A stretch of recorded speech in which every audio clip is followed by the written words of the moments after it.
Good job by our team, great job by our coaching staff, and I'll let Barry Trotz take over from here.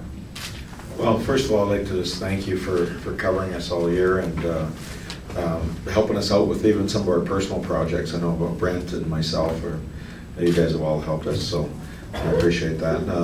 You know, and also our fans, I agree. I mean, you know, you come off a plane from Vancouver, win or lose, or from Anaheim, and they're there. They're cheering us on, and that's really special. That doesn't happen in too many places, and obviously during the year, I mean, our guys came out energized all the time, especially, you know, from the All-Star break on. Our fan base was phenomenal for us, and they've always been really strong, and I would say in the second half after the Christmas, January, and that type of thing. But they were phenomenal this year, and you know, we played a bunch of playoff games. David told you our record in the last 15. Those are playoff games. We're not even in the playoffs. I mean, the West is an absolute gauntlet to go through, and they were a big part of it. So, you know, we made a lot of impressions around the league from our fan base. I mean, in the first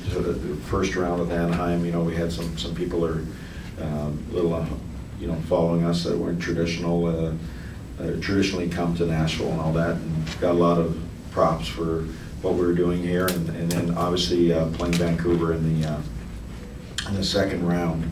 A lot of people who traditionally don't come at all, don't really cover till the second or third round, got a real feel for what our fan base is and for what hockey in Nashville is. So we were on almost a North American stage for a while. We were the only, you know, two teams playing on certain nights, and it really opened up a lot of eyes. And I got texts from people, phone calls from different people around the hockey world saying, "Can't believe how great Nashville looked and came across as not only as an organization but a city and a fan base." So I couldn't be prouder of what happened from an organizational standpoint and from a city standpoint.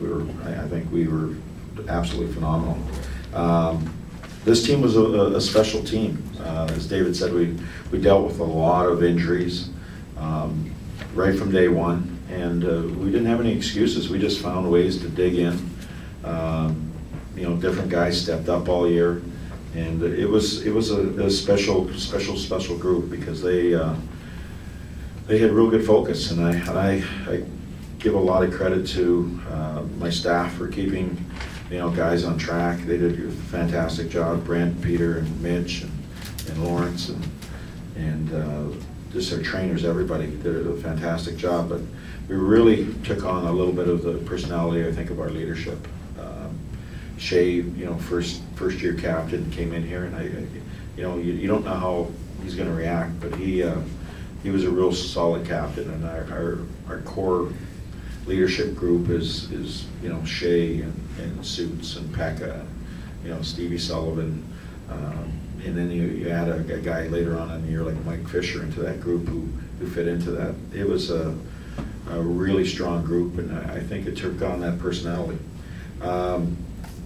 We had so many guys step up all year, from guys from Milwaukee to our big guys like Shea, last minute time goal in Anaheim that keep us alive. We were, as the coaching staff says, we were on death's doorstep a few times, and we just kept, you know, climbing out. And you know, Shea stepped up, and Jared scored an overtime winner. Suits' last minute time goal in Vancouver in Game 2.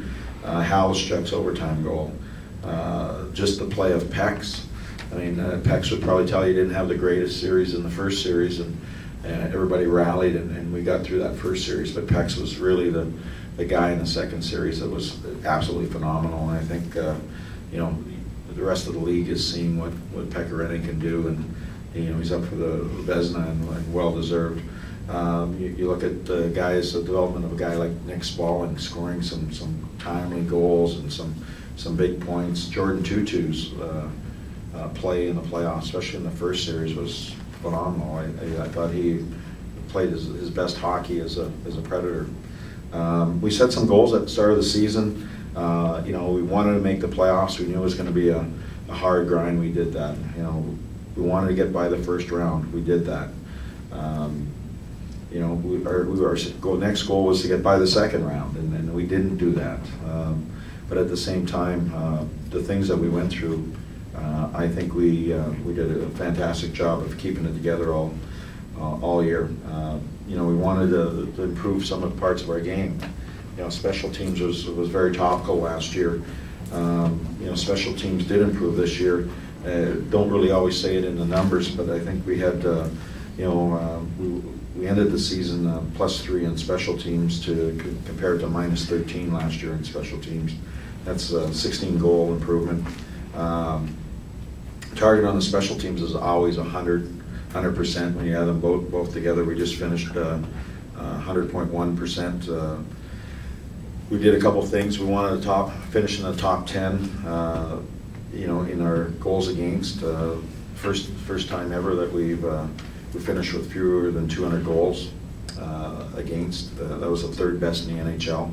That's not bad considering you know, the number of injuries, especially at the key position. I think David said 173 games at the center position. That's pretty key in your defensive coverage. And I thought guys stepped up really well. And obviously we had the eraser, so he covered up a lot of our mistakes, and he was phenomenal for us. And I thought our 5-on-5 play, you can tell you're always getting stronger as a team. 5-on-5.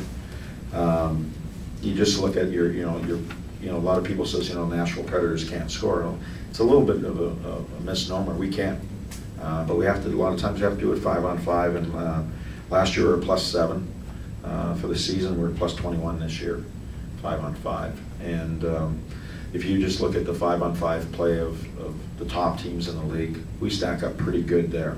Where we need to improve, obviously, is a little bit on our special teams.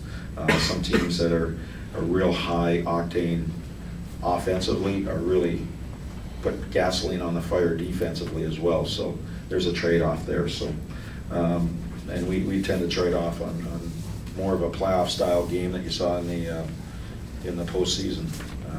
Tight checking, hard, no space type of game. So and we had you know, we had pretty good production from some of our guys. Unfortunately, you know, I thought Marty Eran had a really solid year. I look at a guy offensively. Unfortunately, he missed a lot of games. I mean, he was. I thought he was a driving force, especially in February and March. David Legwand, I thought, especially in the playoffs, played really well. You know, he missed 20 games. You know, we really struggled at center ice when we didn't have Leggy in the lineup. Obviously, we didn't have Fisher most of the season. There were some surprise developments. I mean, Sergei Kristichin, I mean, as I said, almost never made our team coming out of training camp. He broke his toe early in training camp and just really couldn't get on track. He ended up with 23 goals. He's still a young player. We got a lot of contributions from call-ups. Guys like Chris Mueller and Spaulding came up, and Halischuk and Blake Jeffrion came up and scored some really important goals. And then, you know, you look at a guy like John Blum. He went from playing in Milwaukee, you know, as probably one of their top pair, to playing on our top 4 defense in the playoffs, playing against the Ryan Kesslers and the Solanis and the Koivus and people like that, even the Getzlofs. I thought he did a really good job. And so, you know, you always look at success. Did we have success? We had a lot of success this year. We had a lot of great stories. I think, you know, if you would have asked me at training camp, and I said this to the media the other day, is that if you would have asked me at training camp, you know, you're going to make the playoffs and win a round and get to the second round, would that be success? I would probably say absolutely. And then after we lost to the Vancouver Canucks, we really, it didn't feel like we had success. And, you know, when you step back, you really think about it, it's actually expectations. We have way higher expectations in ourselves, not only as individually, but as a group. I mean, we believe that we could beat the Vancouver Canucks. They may well go on and win the Stanley Cup, but our expectations are way higher, and it hurt. And you know, it's about winning. And I think both these gentlemen just talked about it and brushed on it, but I think the local ownership has given us the ability to stabilize this market.